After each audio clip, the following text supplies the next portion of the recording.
How's your day going so far? It's good. I was worried that I was like late, but then or had miscommunicated with my team. I'm like, was it 6 p.m.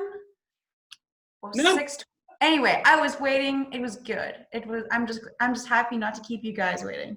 it was great, and thanks for showing up, simply put. So Rogue is your new movie. When you talk Yes, to it is. actors, sometimes you go, when did you make the movie? And they go, 4 years ago. It had a different name, and I think they remember it. And then other times you hear, well, no, we finished it 2 months ago. Which one are you? It's true. Well, MJ Bassett, the director and writer, we've worked together twice. And when she was in Vancouver shooting my show, Motherland for Salem, she directed one of the episodes. And we were at that point friends, and she pitched me this passion project that her and her daughter had written. Mm-hmm. And it was untitled, if I can remember correctly, but she was able to tell me the gist, and she kind of pitched it to me as mayhem with a message. And I thought, well, I want to work with you again, so it's a no-brainer. I'm in. Where is it shooting? And she's like, South Africa. And I'm like, great, so I'll just finish up here and then come join you back on my home turf. So that's exactly what happened. I finished shooting in Vancouver, and then I flew back to South Africa 2 weeks with my family, and then I went straight to Gauteng and we started shooting Rogue. Sure. Was this the first time in your career where it just felt like a blessing to be from South Africa, have the South African accent, and not have to change who you are for an acting role? Okay. Firstly, I am so proud to be a South African. Like, there has never been a moment in my life where I have felt, it's a real pity. Maybe when it comes to visas, immigration can be really hard for South Africans. But I mean, man, life is, to be an artist from here is tougher than, right. I think, there's some parts of the world that's just, life is just tougher. And I think South Africa, your artists have got to hustle. But I mean, I think that's universal. And I'm just so proud to come from an industry that's forged my steel and my grit. And I think South Africans are the most resilient people that I know. So for sure, this was one of those moments, though, where MJ was like, I want it in your own accent. Mm-hmm. And I think that was my favorite moment. I mean, if there's one to pick from the whole experience, was having a project that's on home turf, and I got to work with the best cast and crew, South African cast and crew. So it was a treat.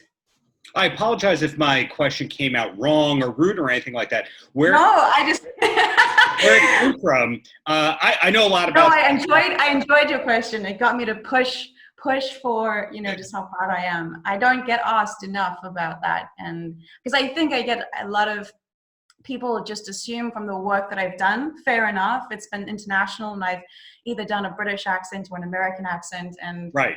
If I've done either well enough, then they think that I'm from somewhere else. Yeah, until they hear my accent in interviews. I didn't realize until I saw the movie and did the research and all that. And the reason I'm asking is because the Hollywood film industry is, of course, very American-centric these days, still decades later. And there's been many successful actors and actresses from other countries that had to lose their accent as a condition of getting cast. For example, how many people hear Mel Gibson in his natural accent? Everyone thinks, like, wait, Australian? I didn't know that. So right? Yeah. When you got to be yourself, was this the first movie where you got to speak in your own natural voice and accent? Yeah, outside of student films, I did a ton of those when I was studying. Yeah, and at that point in my career, I was still studying, and I was still, I think, working up the confidence to even try and do an accent, because it's daunting. And I think language, just like culture, I've learned to speak in a certain way, and it's reinforced by the language that I'm hearing around me at any given time. So, and I know that comes with, I mean, taking on an accent is so much more than just the technique of it, like the mouth placement.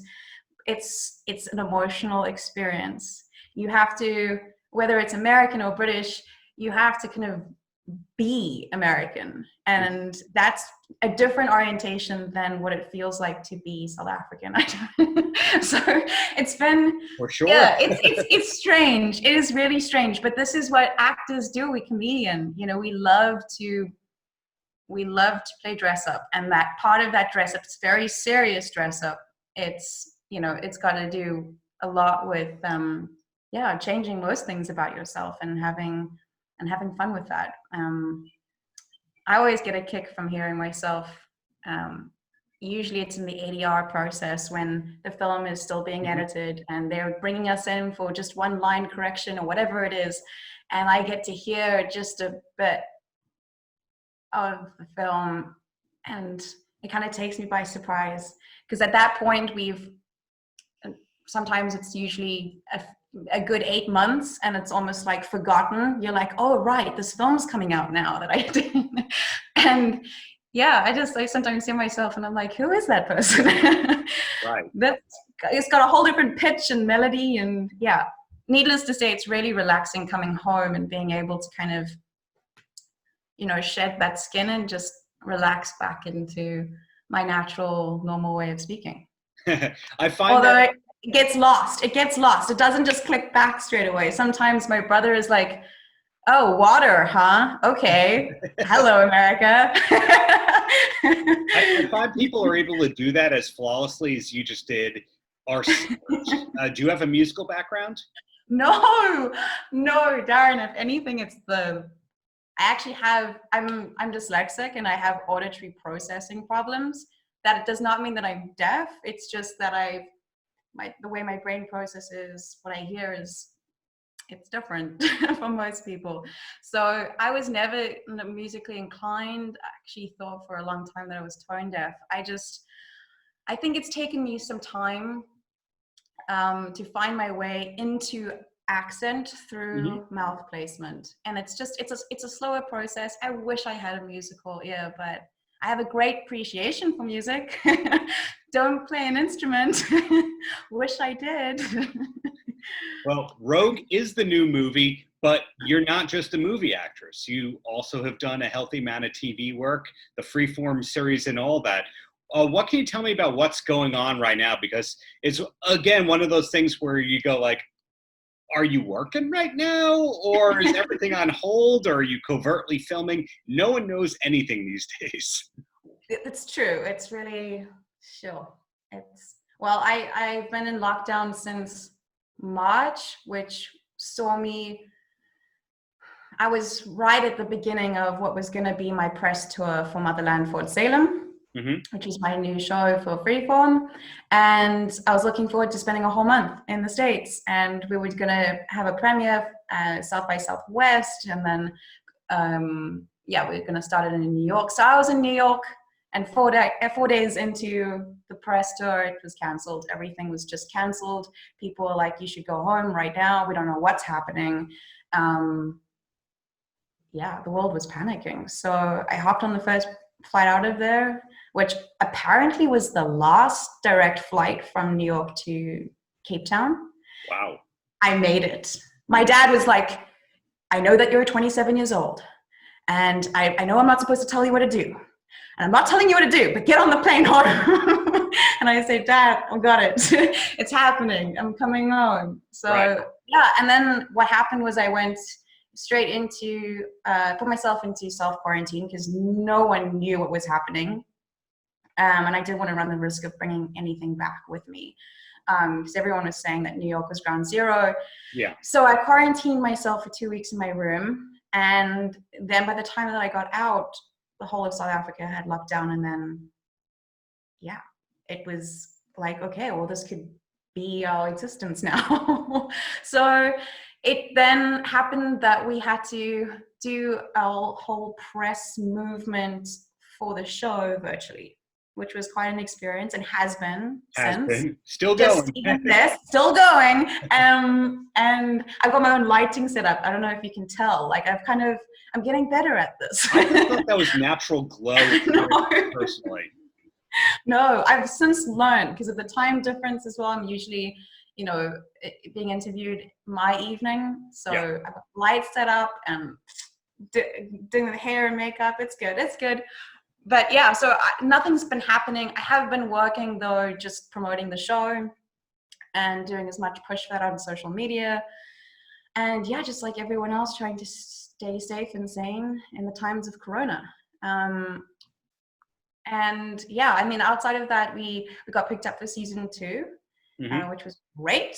Yes. And now I'm in that visa process, and hopefully the 6th of September will see me on a flight back to Vancouver to start shooting. I hope so as well. I appreciate the head dance right there. As a result of being quarantined and forced to stay at home probably longer than you ever have in your life times 3, have you discovered any new talents or interests? I got into meditation, and that's been really good for my headspace. I highly recommend it. So, and just tons of time to read. I think what happened was that I think the first few weeks saw me kind of in a weird state of like grief and frustration for the end of, for how the press tour was interrupted. But relief that I was safe and back home, but uncertain for what the future was holding and kind of that what now.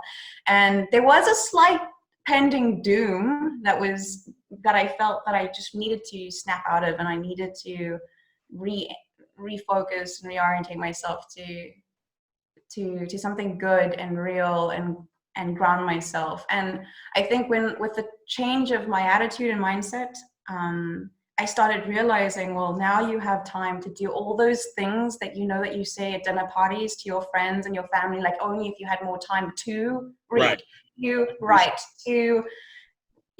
reconnect with friends and family. And you find out that, I think, it just brought everyone closer, my family, my friends, even if it's virtual coffee dates. We're getting creative, and I really appreciated the Netflix party hangouts where you could go watch, and I don't know, people are so innovative, and you kind of are just starting to,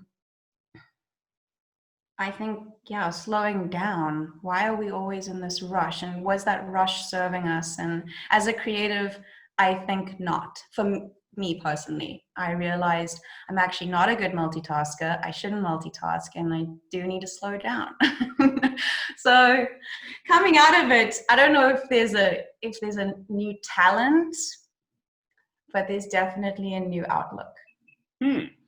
And have you been watching too much TV or not enough TV? I find it's both ways for most people. Like at the beginning, I was binge watching some good shows. Succession, Dead to Me season 2. I'm starting Killing Eve. I'm late to that party. I know. I'm sorry. It's so good. I'm not nodding at the huge, I'm your take. I'm a huge fan of Phoebe Waller-Bridge. She's like my spirit animal. So I will just watch anything that she writes or makes or produces. But to be honest, I think with the press being virtual and with all my interaction, especially in the first few months of lockdown, being screen time, I just got to a saturation point where pretty much after Motherland had finished its finale, I took a month off of social media and generally just kind of disappeared from my phone. And it was great. I think I prefer to, I don't know, there's something about your focus when you're focusing on one task at a time. And my phone is always like, I've got multiple tabs going, and there's notifications, and there's bing, bing, bing, bing.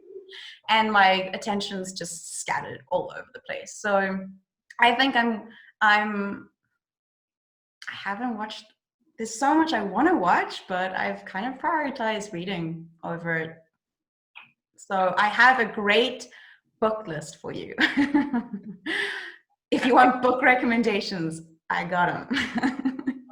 What I'm learning here is you're a creative person that follows the craft seriously, that knows when to turn off, but also knows that it's a lot about maintenance and taking care of yourself. And that's where a lot of your focus has been going, rather than, I got to have 3 more projects or else my career is over. It sounds like you've worked on yourself a lot. Yeah, it has. I'm pretty proud of myself. I definitely have that voice telling me that I've got to, that where the next work is going to happen and how and who and should I be pushing. And I think I read a great quote the other day that kind of,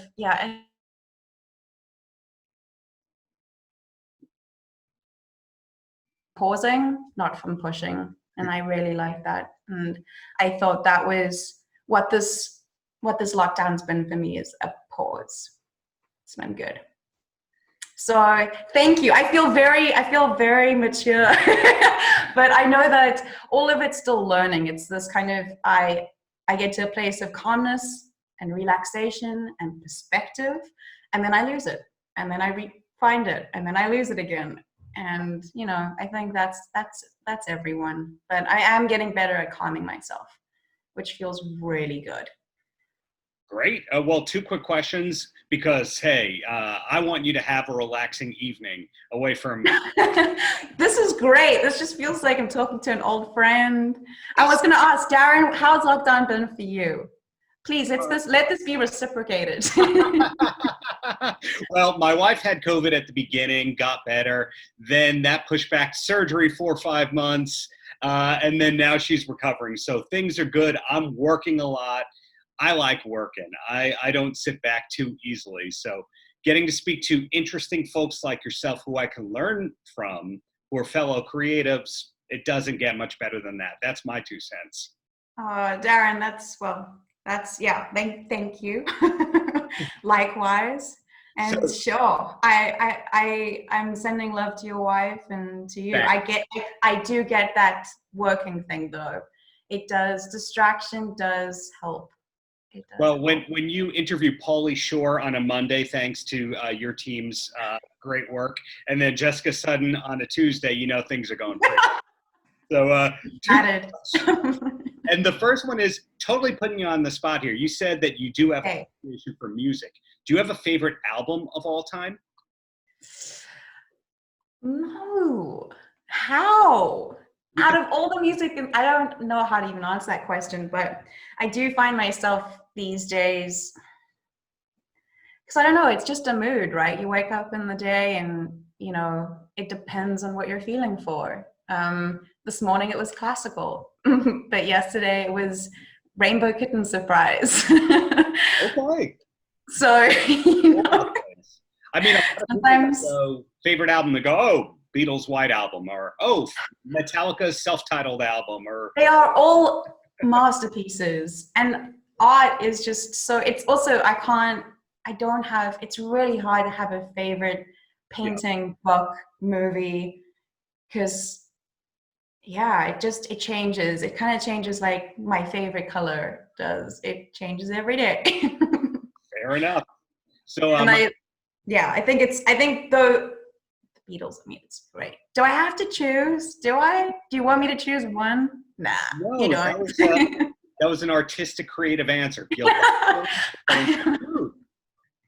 It's not heavy metal all the time for Jessica Sutton. But I do appreciate. Oh, the next interview, we're digging into your metal roots. So okay, let's do it, Darren. Let's do it. So for now, Jessica, any last words for the kids? Tune in to, what are you tuning into? Freeform, Hulu, Showmax, Motherland, Fort Salem. Sure. We've got Your Rogue on. Okay, so now I'm not so sure about Rogue's release date. I know that it's the 28th on Apple TV. I don't know the Showmax date. So for the South Africans, I don't know, but I am assuming it's probably going to be end of the year, November, December. Mm-hmm. I should know this. I Well, should be and pushing. September 1st for DVD and Blu-ray of Rogue as well. You got that. Thumbs up. I need to write that down and memorize it because the plugging bit is always the hardest bit. Sometimes I have to also introduce myself and I'm like, hi, I'm Jess. Well, there you go. I'm glad that season 2 is coming on the show as well. Congratulations on Rogue. Just keep on doing what you're doing. Thank you. And enjoy. I can't wait to see what people think of it. It was really fun. We had so much fun. And hope to get you back in New York in the near future. Have a great day, and thanks for your time, Jessica. Thanks, Darren. Bye. Paltrocast.